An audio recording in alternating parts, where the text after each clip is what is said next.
Bonjour à tous. On m'a demandé d'essayer de vous remonter le moral parce que vous avez parfois l'impression que quand vous ratez votre concours de fin de première année, la vie s'arrête. Alors, je vais juste vous raconter mon histoire à moi. Ça va être rapide. Dans les années 70, en 76, déjà je vous interdis de rire, j'ai raté mon bac.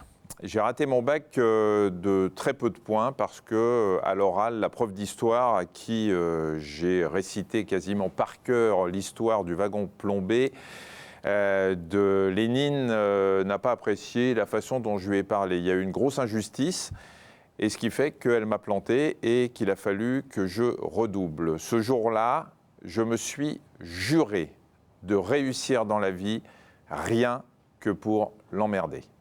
Rien que pour lui montrer que ce jour-là, elle aurait dû me donner mon bac. Elle m'a servi de moteur pendant des années. Alors c'est peut-être ce qu'on appelle la résilience. En tout cas, j'ai repassé mon bac que j'ai eu. Et ensuite, je suis allé à la faculté de médecine de Necker-Enfants Malades pour faire ma première année de médecine. C'était à l'époque la faculté la plus difficile de France puisque les étudiants qui venaient là passaient tous par Maths Sup et Maths Spé pour être sûrs de pouvoir passer en deuxième année. Je n'avais strictement aucune chance, statistiquement, en ayant raté mon bac, de passer en deuxième année et de réussir mon concours de première année. Il y avait à l'époque 1100 candidats. Il y avait 111 reçus, 10% à peu près, 110 reçus, 10% du nombre de candidats. Je suis arrivé 110e.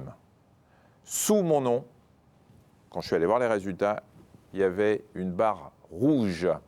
Eh bien, j'avais réussi mon pari et cet échec au bac m'a donné une pêche incroyable et j'ai réussi toutes mes années de médecine après. Donc, pensez juste à une chose, c'est que Thalès a dit un jour, rien n'est impossible, même l'invraisemblable. Bon courage à vous.